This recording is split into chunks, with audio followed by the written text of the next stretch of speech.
मेरे प्यारे देशवासियों, इस 25 वर्ष का अमृतकाल के लिए जब हम चर्चा करते हैं तब मैं जानता हूं चुनौतियां अनेक है, मर्यादाएं अनेक हैं, मुसीबतें भी है, बहुत कुछ है।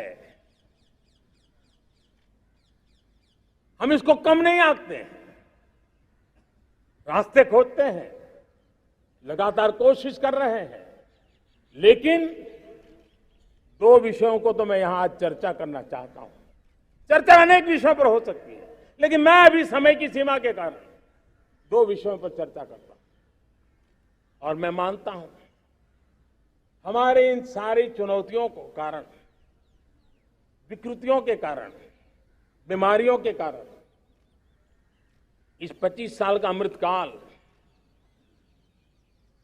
उस पर शायद अगर हमने समय रहते नहीं चेते, समय रहते समाधान नहीं किए, तो वो ये विकराल रूप ले सकते हैं। और इसलिए मैं सबकी चर्चा न करते हुए दो पर जरूर चर्चा करना चाहता हूं। एक है भ्रष्टाचार, दूसरा है भाई भतीजावाद, परिवारवाद। भारत जैसे लोकतंत्र में जहां लोग गरीबी से जूझ रहे हैं, जब ये तरफ से देखते हैं कि एक तरफ वो लोग हैं जिनके पास रहने के लिए जगह नहीं है, दूसरी पार वो तरफ लोग हैं जिनको अपना चोरी किया हुआ माल रखने के लिए जगह नहीं है, ये स्थिति अच्छी नहीं है। और इसलिए हमें भ्रष्टाचार के खिलाफ पूरी ताकत से लड़ना है। पिछले 8 वर्षों में डायरेक्ट बेनिफिट ट्रांसफर के द्वारा, आधार, मोबाइल, इन सारे आधुनिक व्यवस्थाओं का उपयोग करते हुए 2 लाख करोड़ रुपए जो गलत हाथों में जाते थे, उसको बचा करके देश की भलाई के लिए काम लगाने में हम सफल हुए हैं। जो लोग पिछली सरकारों में बैंकों को लूट लूट करके भाग गए, उनकी संपत्तियां जब्त कर करके वापस लाने की कोशिश कर रहे हैं। कईयों को जेलों में जीने के लिए मजबूर करके रखा हुआ है। हमारी कोशिश है जिन्होंने देश को लूटा है उनको लौटाना पड़े, वो स्थिति हम पैदा करेंगे। भाइयों बहनों, अब भ्रष्टाचार के खिलाफ मैं साफ देख रहा हूं कि हम एक निर्णायक कालखंड में कदम रख रहे हैं। बड़े बड़े चमरबंदी भी बच नहीं पाएंगे। इस मिजाज के साथ भ्रष्टाचार के खिलाफ एक निर्णायक कालखंड में अब हिंदुस्तान कदम रख रहा है।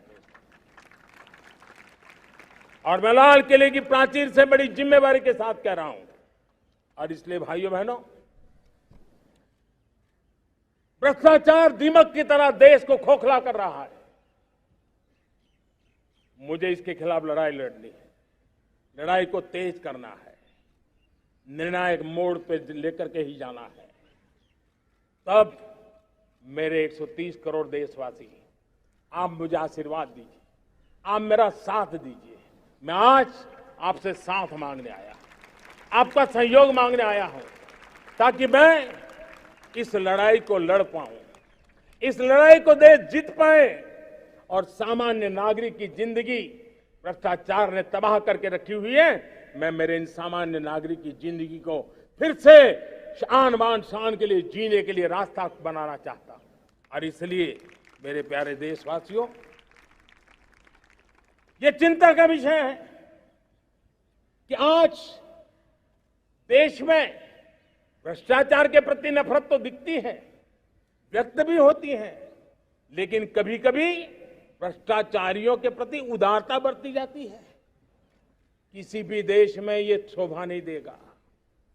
और कई लोग तो इतनी बेशर्मी तक चले जाते हैं कि कोर्ट में सजा हो चुकी हो, भ्रष्टाचारी सिद्ध हो चुका हो, जेल जाना तय हो चुका हो, जेल गुजार रहे हो, उसके बावजूद भी उनका महिमा मंडन करने में लगे रहते हैं, उनकी शान शौकत में लगे रहते हैं, उनकी प्रतिष्ठा बनाने में लगे रहते हैं। अगर जब तक समाज में गंदगी के प्रति नफरत नहीं होती है, स्वच्छता की चेतना जगती नहीं है। जब तक भ्रष्टाचार और भ्रष्टाचारी के प्रति नफरत का भाव पैदा नहीं होता है, सामाजिक रूप से उसको नीचा देखने के लिए मजबूर नहीं करते, तब तक एक मानसिकता खत्म होने वाली नहीं है। और इसलिए भ्रष्टाचार के प्रति भी और भ्रष्टाचारियों के प्रति भी हमें बहुत जागरूक होने की जरूरत है। दूसरी एक चर्चा मैं करना चाहता हूं, भाई भतीजावाद। और जब मैं भाई भतीजावाद, परिवारवाद की बात करता हूं तो लोगों को लगता है मैं सिर्फ राजनीतिक क्षेत्र की बात करता हूं। जी नहीं, दुर्भाग्य से राजनीतिक क्षेत्र की उस बुराई ने हिंदुस्तान की हर संस्थाओं में परिवारवाद को पोषित कर दिया है। परिवारवाद हमारी अनेक संस्थाओं को अपने में लपेटे हुए है और उसके कारण मेरे देश की टैलेंट को नुकसान होता है, मेरे देश के सामर्थ्य को नुकसान होता है। जिनके पास अवसर की संभावनाएं हैं, वो परिवारवाद, भाई भतीजे के बाद बाहर रह जाता है। भ्रष्टाचार का भी कारण ये भी एक बन जाता है, ताकि उसका कोई भाई भतीजे के कार्य आसरा नहीं है तो लगता है चलो भाई कहीं से खरीद करके जगह बना लूं। इस परिवारवाद से, भाई भतीजावाद से हमें हर संस्थाओं में एक नफरत पैदा करनी पड़ी होगी, जागरूकता पैदा करनी होगी, तब हम हमारी संस्थाओं को बचा पाएंगे। संस्थाओं के उज्जवल भविष्य के लिए बहुत आवश्यक है। उसी प्रकार से राजनीति में भी परिवारवाद ने देश के सामर्थ्य को सबसे ज्यादा अन्याय किया है। परिवारवादी राजनीति परिवार की भलाई के लिए होती है, उसको देश की भलाई से कोई लेना देना नहीं होता है।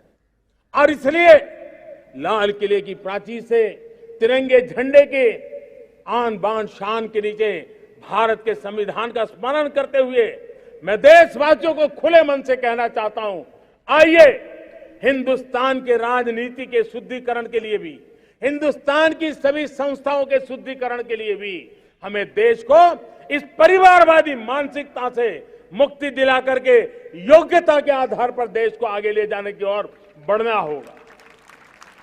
यह अनिवार्यता है, वरना हर किसी का मन कुंठित रहता है कि मैं उसके लिए योग्य था, मुझे नहीं मिला क्योंकि मेरा कोई चाचा, मामा, पिता, दादा, दादी, नाना, नानी कोई वहां थे नहीं। ये मनस्थिति किसी भी देश के लिए अच्छी नहीं।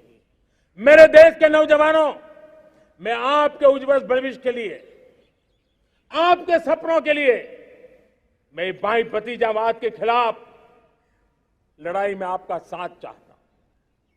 परिवारवादी राजनीति के खिलाफ लड़ाई में मैं आपका साथ चाहता हूं।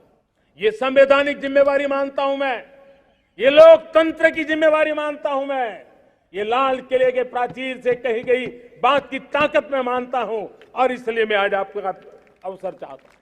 हमने देखा पिछले दिनों खेलों में, ऐसा तो नहीं है कि देश के पास पहले प्रतिभाएं नहीं रही होंगी, ऐसा तो नहीं है कि खेलकूद की दुनिया में हिंदुस्तान के नौजवान, हमारे बेटे बेटियां कुछ कर नहीं सकते, लेकिन सिलेक्शन भाई भतीजेवाद की चैनल से गुजरते थे और उसके कारण वो खेल के मैदान तक, उस देश तक तो पहुंच जाते थे। जीत हार से उन्हें लेना देना नहीं था, लेकिन जब ट्रांसपेरेंसी आई, योग्यता के आधार पर खिलाड़ियों का चयन होने लगा, पूर्ण पारदर्शिता से खेल के मैदान में सामर्थ्य का सम्मान होने लगा, आज देखिए दुनिया में खेल के मैदान में भारत का तिरंगा फहरता है, भारत का राष्ट्रगान गाया जाता है, गर्व होता है और परिवारवाद से मुक्ति होती है, भाई भतीजावाद से मुक्ति होती है, तो ये नतीजे आते हैं।